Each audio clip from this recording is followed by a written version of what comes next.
February 1945. A captured German supply depot near Trier, Germany. Heavy gray snow falls on wooden crates, stacked outside a massive concrete warehouse. American soldiers move between the rows, counting boots, tracking fuel cans, and kicking open frozen padlocks. A young clerk slices through thick burlap inside a rear storage bay, revealing hundreds of small, identical cardboard packages.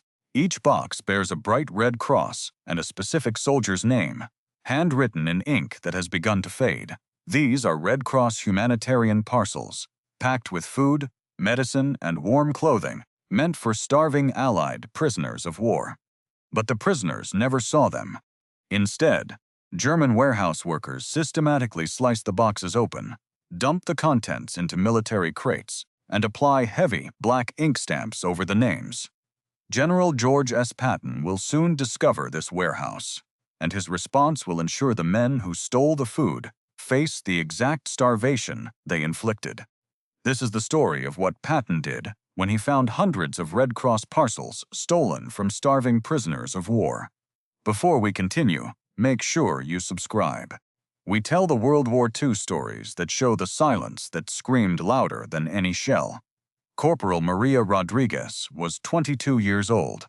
Born and raised in the desert heat of El Paso, Texas, she served as a supply specialist in the 3rd Army, a job that usually kept her buried under clipboards, manifests, and shipping crates far behind the frontline action.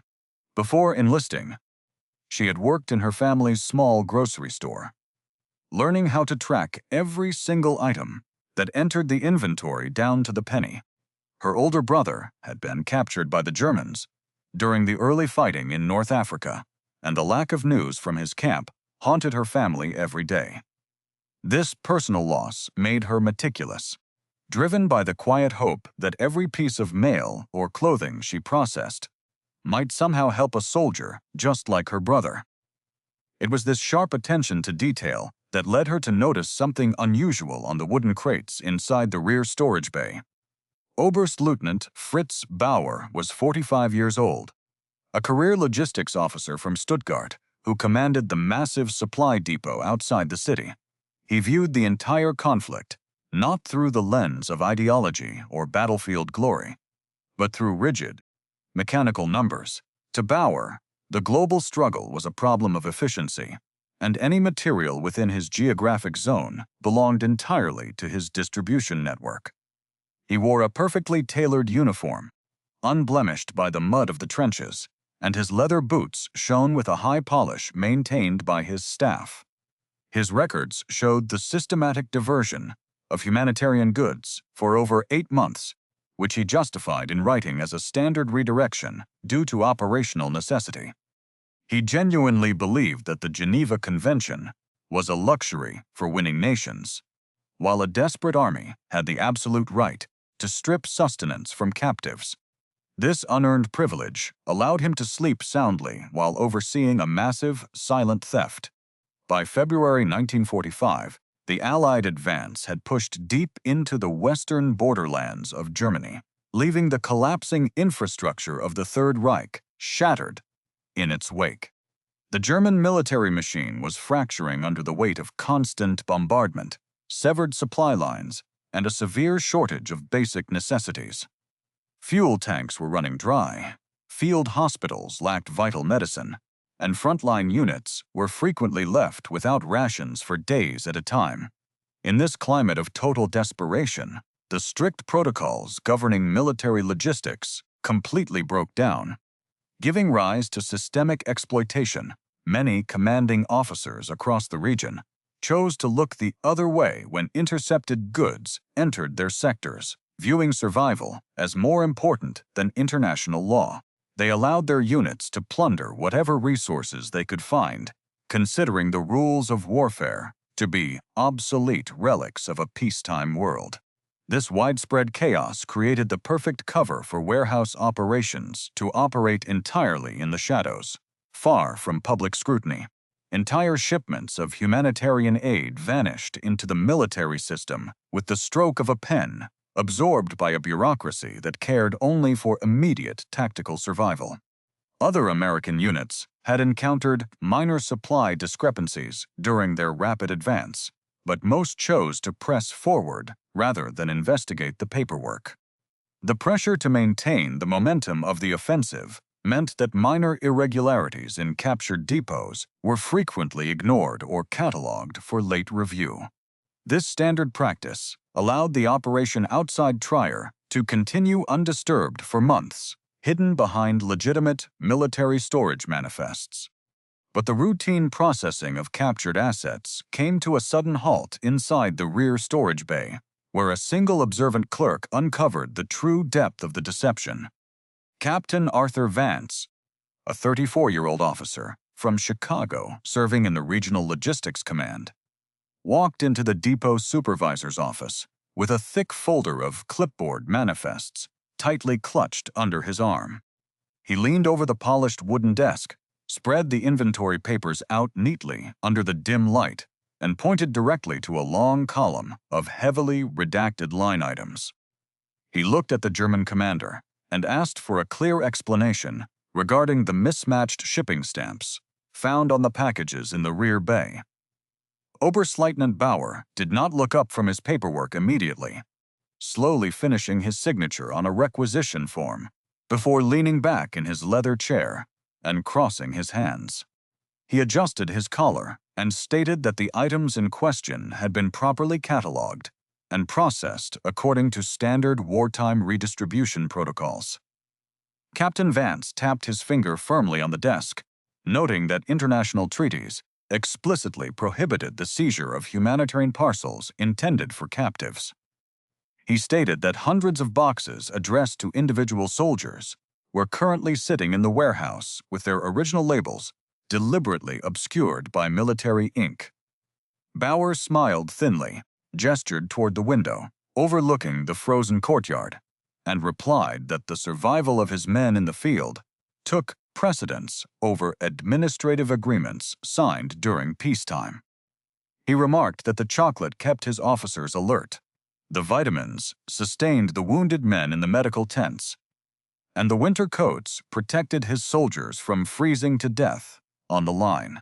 Captain Vance raised his voice slightly, stating that 30 kilometers away, an entire camp of Allied captives was suffering from severe malnutrition while their designated nourishment sat locked inside these walls.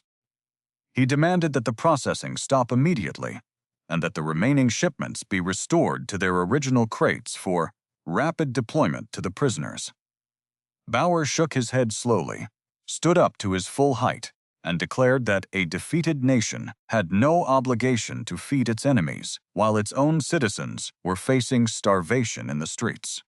He stated that the resources within this warehouse belonged entirely to the German military network by right of operational necessity, and no junior officer would alter his distribution schedule.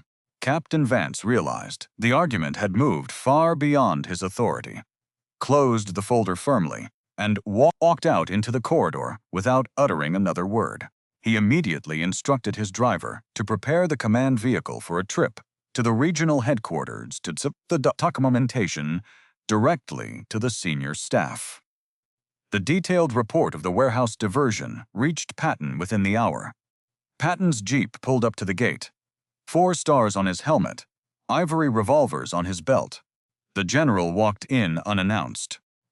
Every man in the warehouse froze as the cold wind followed him inside. He walked straight toward the office where the German commander stood waiting. The room became completely silent. Patton studied him. "Did you order your men to scratch the names off these Red Cross packages?" he asked. Bauer stood straight, adjusting his clean uniform, and replied that he had merely redirected the incoming cargo to supply his active frontline units according to standard administrative protocols. Patton stepped closer, his voice low and sharp. "Did you take the winter clothing meant for captive soldiers and give it to your own men?" he asked. Bauer nodded slowly, stating that his soldiers were freezing in the trenches and that operational necessity required him to utilize every available resource within his geographic sector. "Did you send the medicine to your own field hospital while the prisoners went without care?" Patton asked. Bauer answered that the lives of his own countrymen were his primary concern, and that international treaties were secondary to survival during a retreat. Patton looked at the German officer for a long moment. You talk about operational necessity, as if it excuses cold-blooded theft. You sit here in a clean room with polished boots, while men 30 kilometers away are eating dirt because you stole their hope. Those packages had names on them, American names, British names, Canadian names, individual men who believed nobody cared about them because you wanted chocolate for your officers and vitamins for your staff. You stripped their identities so you could feed your own arrogance. The Red Cross symbol is sacred. It means someone is trying to keep a prisoner alive. Stealing that package is stealing that life. You have broken the laws of warfare, and you will face the exact reality you created for those captives. You have a choice. You will personally load every remaining parcel onto trucks for immediate delivery, or you will be locked in a bare cell without rations starting this afternoon. Decide now. Bauer looked at the general's face, saw the absolute certainty in his eyes, and lowered his head in silence. The mirrored punishment began at dawn under the supervision of the 3rd Army Logistics Staff. Corporal Rodriguez stood by the warehouse entrance, holding a master checklist, while armed military police officers escorted Bauer and his senior quartermasters into the cold courtyard. The German commander watched as American trucks backed up to the loading platform, their tailgates dropping with a heavy metallic clang. For the next 6 hours, Bauer was forced to carry the heavy cardboard boxes himself, lifting them from the floor and stacking them neatly into the transport vehicles. His tailored uniform quickly became covered in white dust and charcoal soot, and his polished leather boots were ruined by the thick slush on the gravel ground. He could hear the constant rip of shipping tape and the rustle of paper as his own men packed the remaining medicine and winter clothing under the watchful eyes of the guards. A crowd of displaced civilians and local residents gathered outside the iron fence, watching the officers perform the manual labor in complete silence. By noon, the final truck was loaded with the rescued humanitarian supplies, and the convoy immediately departed down the muddy road toward the prison camp 30 kilometers away. Corporal Maria Rodriguez survived the final months of the European conflict and returned safely to her family in El Paso, Texas, late in 1945.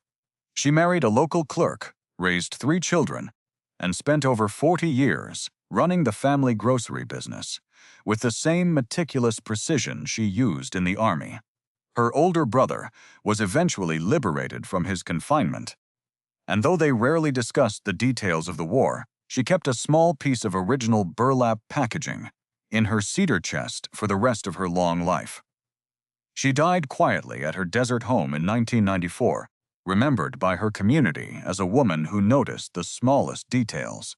Oberstleutnant Fritz Bauer was formally arrested by military authorities following the full stabilization of the occupation zone later that spring. He was tried before a war crimes tribunal for explicit violations of the Geneva Convention regarding the systemic diversion of humanitarian parcels intended for captives. He served 8 years in a military prison before receiving an early release, returning to a ruined Stuttgart, where he worked as a low-level warehouse supervisor until his death in 1967. He remained deeply bitter about his conviction, insisting until his final days that logistical expediency should have cleared him of all criminal wrongdoing. General George S. Patton never mentioned the depot incident in his public briefings or his personal memoirs during the final months of his life. He kept the original warehouse inventory lists locked inside his travel desk, where staff officers discovered them, along with his personal correspondence after his sudden passing in December 1945. A brief note scrawled in gray ink on the back of the final tracking sheet simply stated that a man who steals food from a locked room is no different than a thief who cuts a throat in the dark. Some historians have argued that Patton's swift intervention at the Trier depot was an unnecessary diversion of combat resources during a critical phase of the winter campaign. They claimed that minor logistical violations were inevitable during the collapse of the Western Front, and that military police assets should have remained focused on securing tactical supply lines rather than enforcing humanitarian treaties. Others have argued the opposite, maintaining that the deliberate theft of marked humanitarian supplies constituted a major war crime that required immediate, public rectification to preserve the integrity of international accords. What is certain is that the saved provisions kept hundreds of captive soldiers alive during the final weeks of the conflict. If you had been in Patton's position, would you have done the same, or would you have simply let the legal tribunals handle the matter after the surrender? Let us know in the comments. And if you want more stories about the silence that screamed louder than any shell, make sure to subscribe.